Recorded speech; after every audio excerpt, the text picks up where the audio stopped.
Assalamualaikum warahmatullahi wabarakatuh. Selamat malam Sobat Data semua. Jumpa lagi dengan channelnya Mas Wildan ya.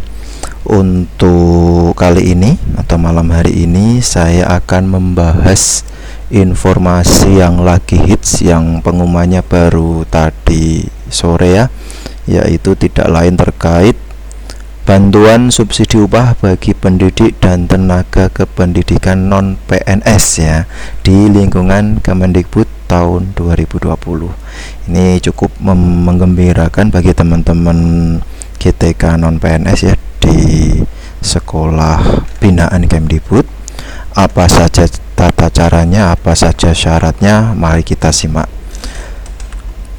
Nah, terkait besaran BSU bantuan subsidi upah, yaitu besarannya sebesar 1.800.000 ya, 1.800.000 yang diberikan langsung satu kali. Nah, siapa saja yang menerima bantuan BSU ini adalah pendidik dan tenaga kependidikan yang berstatus non PNS ya. Statusnya harus non PNS, antara lain yaitu tidak hanya untuk guru saja, juga untuk dosen, guru yang diberi tugas tambahan sebagai kepala sekolah, artinya PLT kepala sekolah, pendidik PAUD, pendidik kesetaraan, tenaga perpustakaan, tenaga laboratorium, dan tenaga administrasi.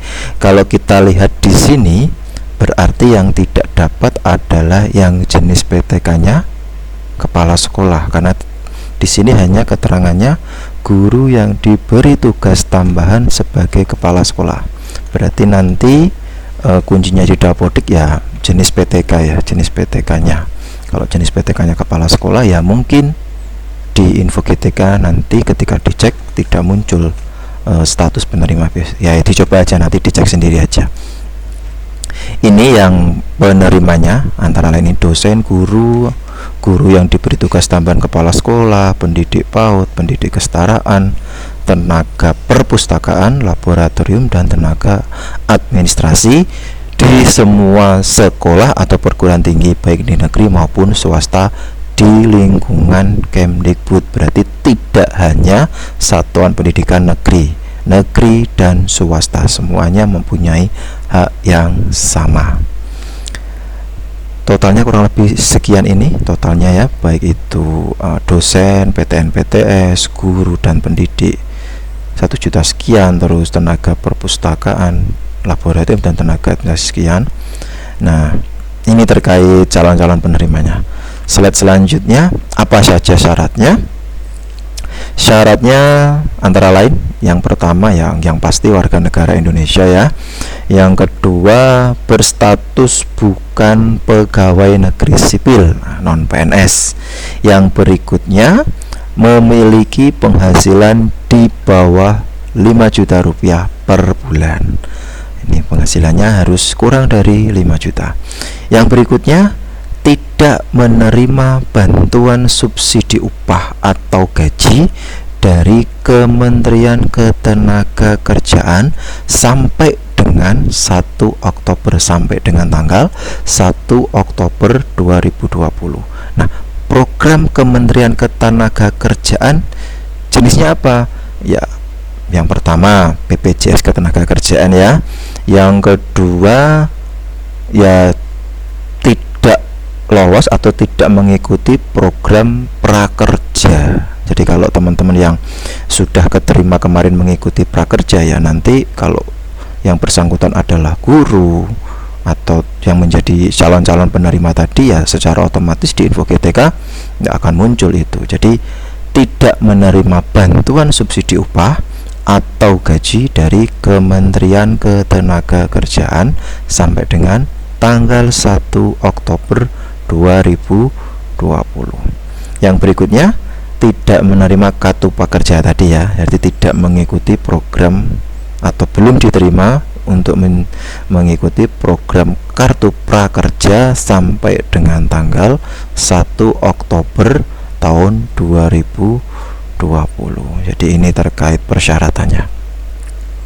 Yang berikutnya mekanisme terkait pencairan PSU ya. Ini mekanismenya. Jadi teman-teman harus pahami ini dulu, jangan asal katanya. Mari kita belajar membaca dan memahami kalimatnya, jangan asal katanya ya. Yang pertama, informasi pencairan. Kemendikbud membuatkan rekening, jadi rekeningnya dibuatkan oleh Kemendikbud, rekening baru ya. Jadi nanti rekeningnya bisa dicek di info GTK. Kemendikbud membuatkan rekening baru untuk setiap PTK penerima PSU Kemdikbud. Bantuan disalurkan secara bertahap sampai dengan November 2020. Jadi bertahap, nanti jangan istilahnya temannya sudah dapat kok yang satu belum. Nah, karena ini penyalurannya secara bertahap, tidak bareng. Selanjutnya, untuk melihat apakah menjadi calon penerima PSU atau tidak, teman-teman guru dan tenaga kependidikan tadi ya, dapat melihat melalui portal info GTK, infogtk.kemdikbud.go.id. Nanti silahkan login. Nanti di situ akan muncul apakah calon penerima PSU atau tidak. Kalau untuk teman-teman dosen, melihatnya di portal pddikti.kemdikbud.go.id. Nanti di dalamnya, kalau teman-teman menjadi peserta atau penerima PSU, nanti rekening bank masing-masing atau rekening bank masing-masing dan lokasi bank penyalur nanti akan ya intinya di masing-masing bank masing-masing kabupaten lah. Nanti dicek saja di portal info GTK. Yang berikutnya, PTK menyiapkan dokumen apa? Dokumen apa yang harus disiapkan ketika informasi di info GTK atau PD Dikti uang sudah tersalurkan ke rekening penerima. Yang pertama, KTP. Nah, ingat kalau biasanya kalau pihak bank kalau tidak membawa eKTP asli ya tidak akan dilayani. Jadi syaratnya harus membawa eKTP asli. Jadi harus eKTP. Kalau KTP-nya masih KTP lama ya akan dilayani, atau mungkin pakai surat keterangan sementara. Kalau setahu saya sekarang sudah tidak ada surat keterangan sementara. Jadi harus bawa eKTP asli. Yang berikutnya, kalau teman-teman memiliki NPWP silahkan dibawa. Kenapa? Karena ini terkait pemotongan pajak. Kalau teman-teman memiliki NPWP, nanti potongannya 5%. Tapi kalau tidak memiliki NPWP, nanti potongannya 6%. Yang berikutnya, surat keputusan penerima PSU. Nanti surat ini dapat di-download di info GTK atau PD Dikti kalau statusnya sudah uangnya sudah ada di rekening teman-teman.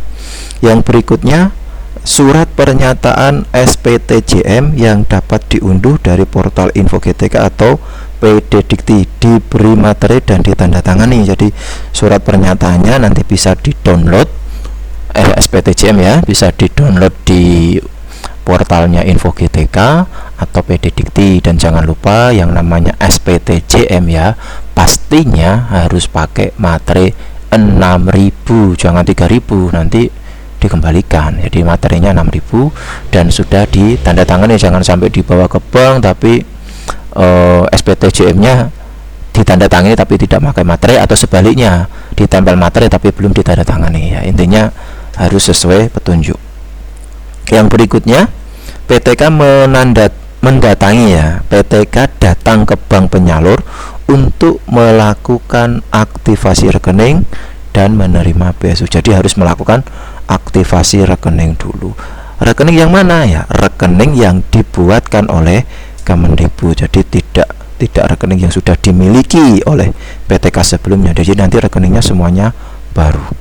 PTK membuat dokumen yang dipersyaratkan. Syaratnya ini ya, dokumennya tadi, dan menunjukkan ke petugas bank penyalur untuk diperiksa. PTK atau GTK atau pendidik ya diberikan waktu untuk melakukan aktivasi rekening sampai dengan tanggal 30 Juni 2021 ya. Waktunya masih 7 bulan lah. 7 bulan.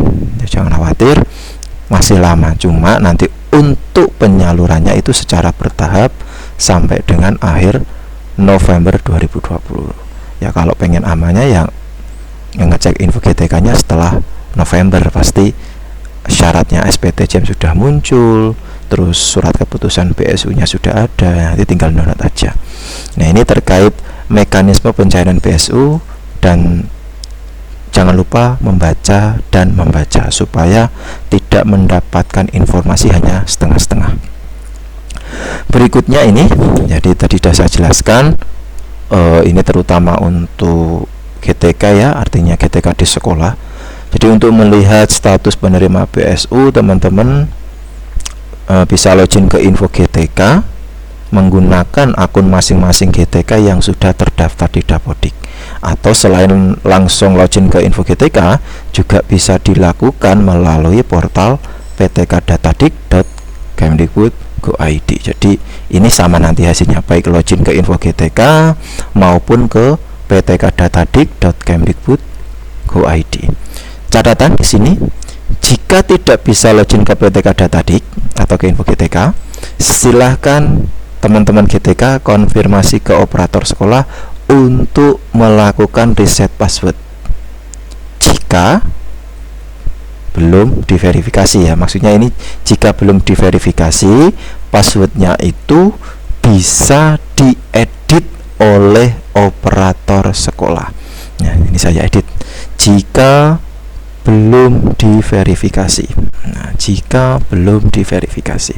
Jadi kalau akun GTK-nya itu belum diverifikasi, maka passwordnya itu bisa direset mandiri oleh operator sekolah. Akan tetapi, jika akun GTK-nya sudah diverifikasi dan lupa passwordnya, maka yang bisa mereset itu hanya admin Dapodik Dinas Kabupaten Kota, karena sudah diverifikasi. Jadi yang bisa mereset adalah admin Dapodik Dinas Kabupaten Kota. Tapi kalau belum diverifikasi, operator sekolah bisa mereset sendiri. Tidak hanya mereset password ya, kalau belum diverifikasi, juga bisa mengganti email. Itu kalau belum diverifikasi. Nah, ini tampilan web portal info GTK sama.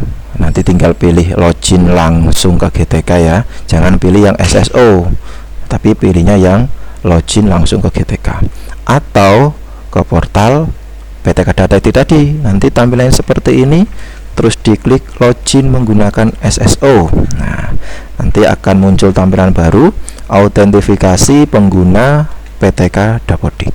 Nanti masukkan username password. Username-nya pastinya email ya, email yang sudah didaftarkan oleh operator sekolah di portal SP Datadik, dan masukkan password. Lalu klik masuk. Setelah klik masuk, nanti tampilan PTK Datadik ya seperti inilah tampilannya. Nah, untuk melihat info GTK, link info GTK, teman-teman tinggal masuk ke menu biodata. Setelah diklik menu biodata, nanti di bagian bawah ya, di bagian bawah sini nanti di scroll ke bawah aja, di bagian bawah sendiri nanti ada tulisan info GTK. Buka info GTK ini silakan diklik ya.